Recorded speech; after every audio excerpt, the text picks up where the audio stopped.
Good afternoon, guys. This is going to be the second take of interviewing specialists. Today I'm here with a epherologist doctor, and without further ado, enjoy. Okay, hello guys. Welcome to the second part of the podcast. I'm here with. I'm Dr. Ratna Suwardi. And you work as? Okay, so I'm a medical doctor. I'm an internal medicine specialist and also a nephrologist. My area of expertise are in kidney diseases, and also I'm a consultant in hypertension.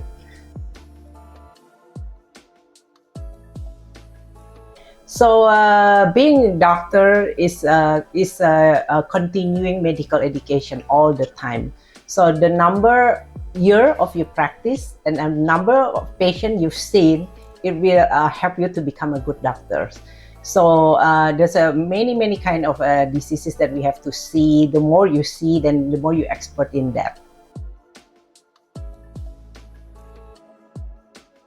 Okay, so when I was in general school, of course, the most important subjects are science, especially biology. But of course, you also have a top score in math, in physics, and also chemistry. Oh, all of them? Yes, right.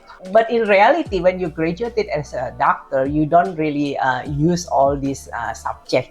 But Yeah. it's just a requirement to be accepted in medical school. Okay, so I'm so happen to be a nephrologist, and the nephrologist mostly I handle patient very difficult in critical care. So usually I work in ICU intensive care unit, and I should be available 24 hours to get called. And then time is really important, so I have to make a fast decision to save patient life. Okay, yeah, I don't really have problem with the environment where I work because my passion is to be a doctor, so it's fine with me. I get used to it with my routinity, with all my workload is I'm okay with that. But yeah, usually the biggest challenge is when we face with a very difficult case. And then also sometimes, to be a doctor, you have to be able to talk and discuss with the family, not only medical problem, but also the psychological problem.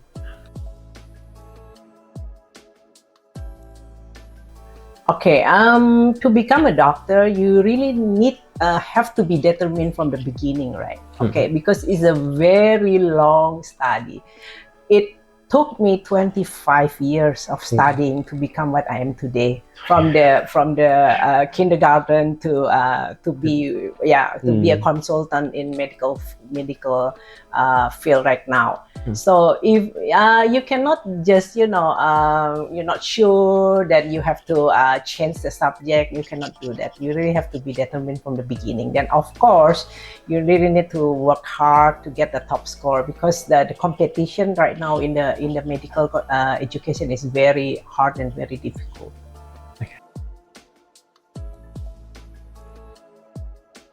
Yes, of course. Like what we just had with the pandemic, COVID is a very new in medical field, and also it's not only the immunology only involve one organ; it involves a lot of organs.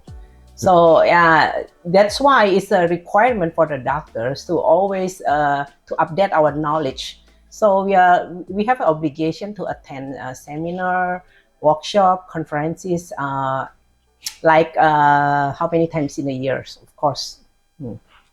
Okay. That seems quite reasonable, at least, Yeah. because like every year there's probably going to be like something that's Yeah, new, there's always something new diseases, new medication, new treatment approach that we have to know as a doctor.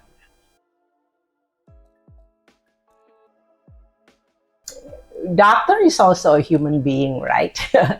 It can be we can have a wrong diagnosis, of course, sometimes. Yeah. And then sometimes, because of the lack of the examination, we can be have a wrong diagnosis, then we have to change it and change the way we treat the patient, of course. Okay. We cannot always have the right right diagnosis and right treatment always, all the time? I don't think so.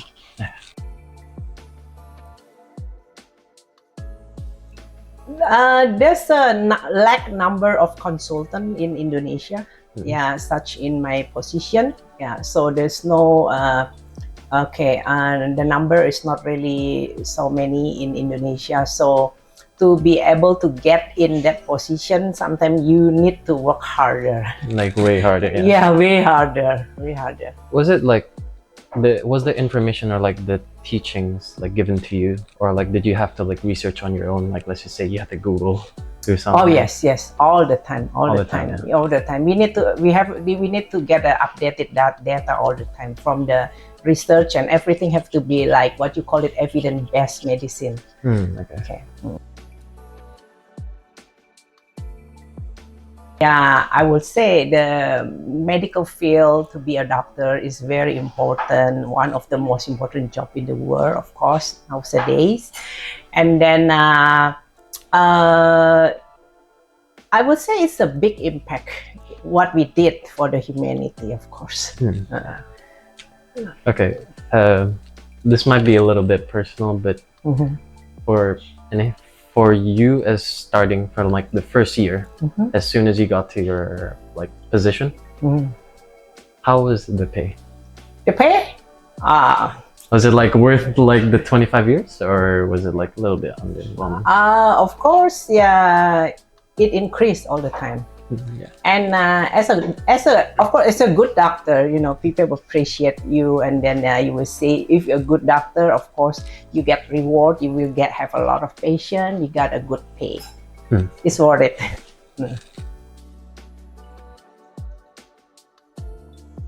I will say the trust from the patient, because if the patient come to you, it means they trust you, and then whatever happen, the life, it's in your hands. So you really have to be to take it seriously. Now this might be a little bit more fun, but do you have any part of your job that you necessarily hate? So maybe like certain patients are being a little bit annoying, maybe sometimes they're just like a little bit stubborn. Of course, there's a lot of patients like that, you know. But yeah, whatever it is, because as a doctor, we know there's nobody perfect, right? So whatever, how, you know, stubborn is the patient, how much we don't like it, but we really have to accept them. Even if they're like a little bit annoying, you still have to. Yeah, so I really, you know, by the years to practicing a doctor, I become more patient with the patients. But during the first year, oh yeah, of course, yeah, there's a lot of emotion involved. Yeah. Okay. I would imagine. But we become wiser with the time, by the years you practicing.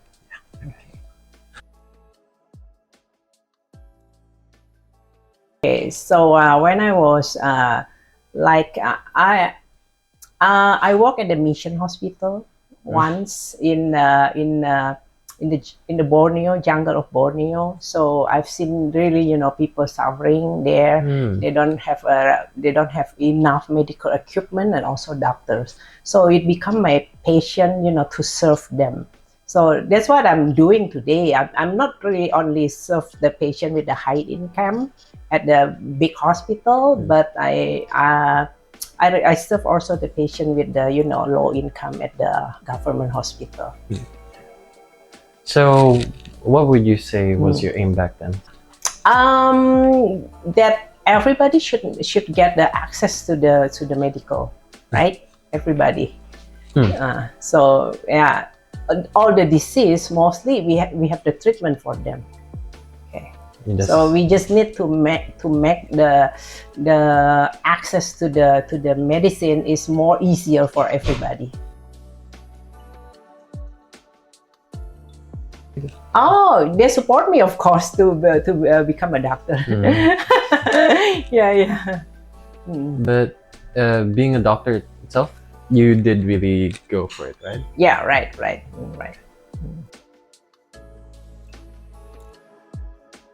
They're happy to have a doctor in their family yeah. because they can have a free consultation, of course.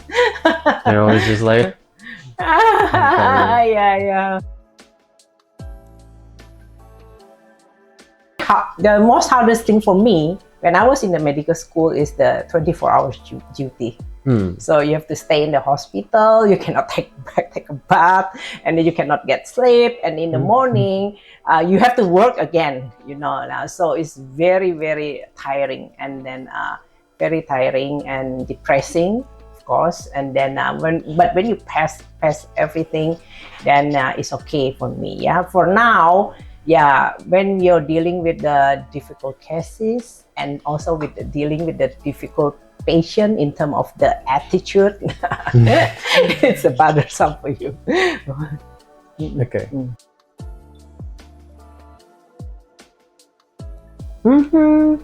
Okay, it's a positive right now. Of course, they trust me, and then I have a pretty good career. I have a lot of patients, and then